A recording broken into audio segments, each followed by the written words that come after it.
अब डेंगू का डंक लोगों को सताने लगा है। दिल्ली में अकेले अक्टूबर महीने में अभी तक 665 केस सामने आ चुके हैं। 23 अक्टूबर तक दिल्ली में इस वर्ष अभी तक 1006 डेंगू के केस देखे गए हैं, जिनमें अकेले अक्टूबर महीने में ही 665 केस हैं। अक्टूबर का महीना डेंगू के लिए बहुत ही खास है, क्योंकि इसी महीने सबसे ज़्यादा डेंगू के मामलों में वृद्धि हुई है। इस वर्ष डेंगू के कुल मामलों में 66% से ज़्यादा मामले अकेले अक्टूबर महीने में दर्ज किए गए हैं, जो काफ़ी चौंकाने वाले तथ्य हैं। डेंगू क्या है, कैसे फैलता है और इस बीमारी के होने के बाद इसका क्या इलाज है, इस बारे में बता रहे हैं डॉक्टर अमरिंदर झा। नमस्कार दोस्तों, मेरा नाम डॉक्टर अमरिंदर कुमार झा है और मैं कंसल्टेंट फिजिशियन इंटेंसिविस्ट हूँ। आजकल जो बीमारी चल रही है डेंगू, उसके बारे में कुछ जानना बहुत ज़रूरी है, क्योंकि यदि एक बार हम डेंगू के बारे में जान सकेंगे तो ऐसे में हम अपने मरीजों का जो देखभाल है वो अच्छी तरीके से कर सकेंगे। हॉस्पिटल्स और डॉक्टर्स की तो बात सुननी ही है, लेकिन आपको अपने भी डेंगू के बारे में जानना बहुत ज़रूरी है। डेंगू मच्छर से फैलता है और जनरली जो दोपहर में जो मच्छर काटते हैं उनसे ये बीमारी फैलती है।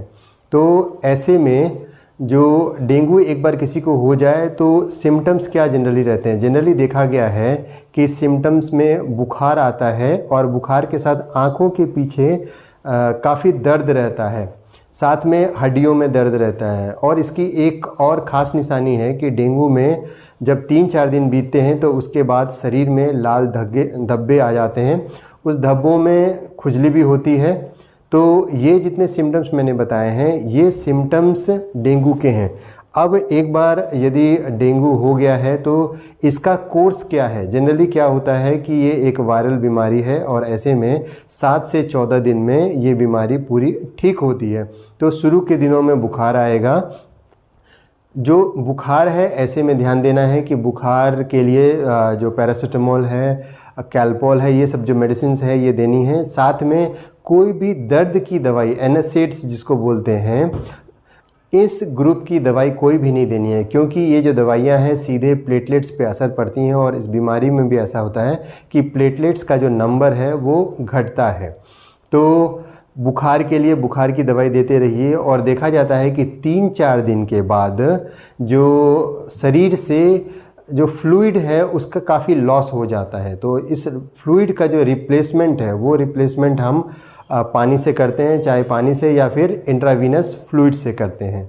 अब यदि ये जो पानी है, ये कैसे हम पता करें कि हमने जितना पानी शरीर में दे रहे हैं वो सही है कि नहीं। एक बार ये ध्यान देना है कि कोई भी मरीज यदि 4 से 6 घंटे में पेशाब करने जाता है और जितना वो रेगुलर एक अमाउंट पेशाब करता है, यदि वो उतना कर रहा है तो ये मान के चलिए कि आप उसके शरीर में जितने पानी की मात्रा ज़रूरी है वो दे पा रहे हैं। इसमें इस बीमारी में एक और देखा गया है कि सीरोसाइटिस होता है। सीरोसाइटिस का मतलब होता है कि जो कुछ ऑर्गन्स हैं उनके अंदर पानी जमा होने लगता है। जैसे कि जो फेफड़ा है, फेफड़े में पानी जमा होने लगता है, पेट का जो एरिया है उसमें पानी जमा होने लगता है, लिवर का जो एरिया है, लिवर में सूजन आने लगती है और उसमें पानी जमा होने लगता है। तो इसीलिए डॉक्टर्स हमें 5-6 दिन के बाद यदि हमारी कंडीशंस इम्प्रूव नहीं होती है तो छाती का एक्सरे या फिर अल्ट्रासाउंड एब्डोमेन करने की सलाह देते हैं।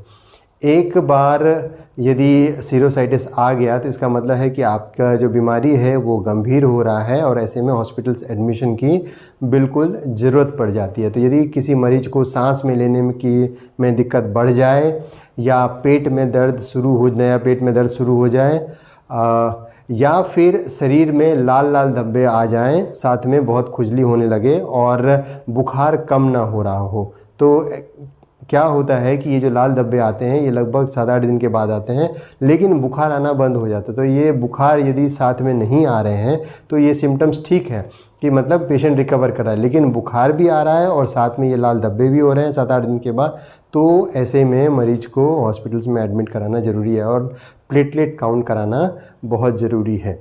डॉक्टर झा बताते हैं कि आमतौर पर ऐसे कम मरीज होते हैं जिनका प्लेटलेट्स 20,000 से नीचे पहुंच जाए, लेकिन अगर 20,000 से नीचे प्लेटलेट जाता भी है तो इसमें ब्लीडिंग की आशंका बढ़ जाती है। ऐसी परिस्थिति में मरीज को बाहर से प्लेटलेट्स चढ़ाने की ज़रूरत होती है। ज़्यादातर मामलों में ऐसा नहीं होता है। मनोज मनु, ईटीवी भारत, दिल्ली।